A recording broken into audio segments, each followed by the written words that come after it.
This video is all about composer-musician Isaac Shieh's residency with Paraorchestra, in which he created 2 short films combining choreography and his own compositions for horn, cello and violin. We hear Isaac's voiceover throughout as he's interviewed in what looks like a classroom. It has lots of musical instruments around him, including a keyboard, some bits of a drum kit, a tuba, and it's got white walls and some desks and computers. There is a mixture of behind-the-scenes footage of the films being shot in a dark studio space with wood-panelled walls, as well as excerpts from the films themselves. The dancers and 3 musicians are picked out in warm, bright light. There are also moments of the team chatting and trying things out between filming in the studio, with the lights turned up. Isaac describes himself, and here are the self-descriptions for the 2 dancers, Talia and Anne, and the filmmaker Dan. Talia describes herself as 5'7" with dark brown eyes and very short brown hair. She has a slim build that is shrouded by a beige, soft, long-sleeved loose top and light grey baggy sweatpants. Anne describes herself as a 5'9" Caucasian female with dark hair swept up into a French roll and brown eyes.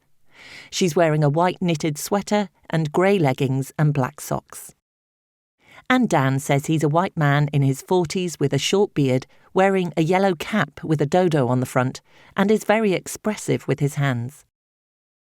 Near the start of the film, Talia is shown hunched over, almost lying on her side on the floor. She sweeps one arm around her, slides her body along, and then flings the arm over her head. Anne stands quite still, then judders and twitches. Both dancers are surrounded by the 3 seated musicians in the dark space. There's Siobhan on the violin, Zosia on the cello, and Isaac on the natural horn. It's a brass instrument comprised of coiled tubes and a flared bell, similar to a French horn, but without valves. There's a moving moment when Talia and Isaac are sitting together, sides touching, him with his arm hanging down between them, and both lift their bowed heads up very slowly. There are also clips of the dancers in close-up. The camera lingers over Anne's face and down past her ear. These are clearly part of the footage from Dan, as he's shown leaning down low with his camera close to the floor. There are moments where Isaac's talking with the dancers, and Dan adding to the conversation. Clips of the footage on the small screen of his camera flicker in the dark shot. And there's a bit where we see a member of the technical team preparing the space as he attaches some black netting over a large central light. A final close-up of Anne's face looking upwards pans out and blurs. I think, especially having trained in conservatoire, there's always a kind of focus on writing clever music or something that is academically interesting.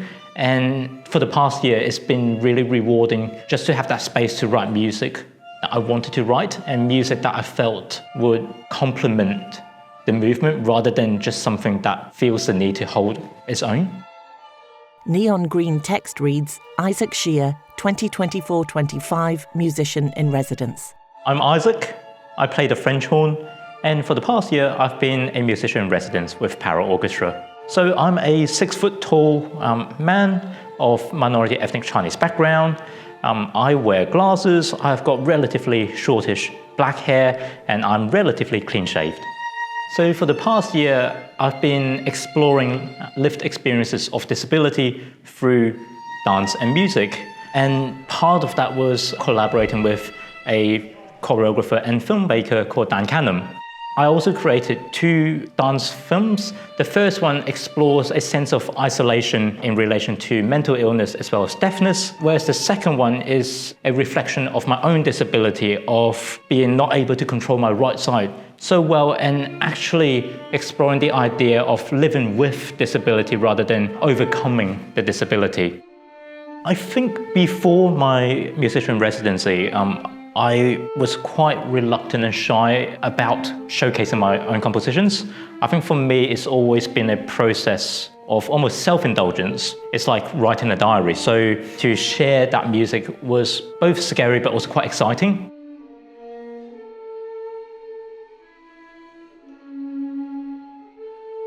Just knowing that I've got the support of the team, of the organization, and also a dedicated time for myself to really dive deeper into my interests that I would otherwise not be able to do in my professional life. And that's been the most valuable part of this whole experience.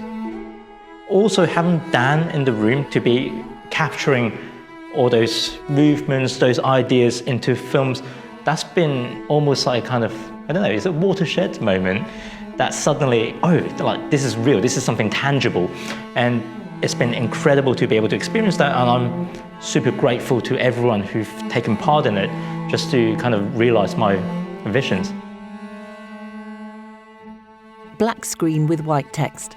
Excerpts from The Breath After and A Body I Can't Hold, directed by Isaac Shieh.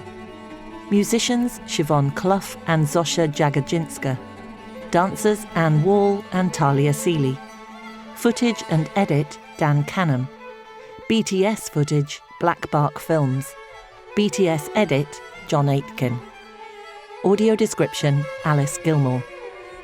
White logos on black background for Arts Council England, Esme Fairbairn Foundation, the Mark Leonard Trust, Bristol City Council, Garfield Weston Foundation, the Linbury Trust, John Ellerman Foundation, and PRS Foundation Talent Development Network, supported by PPL. Paraorchestra in white text on a black background, which then repeats into a long column, slants over to the side, and then folds back into one word again.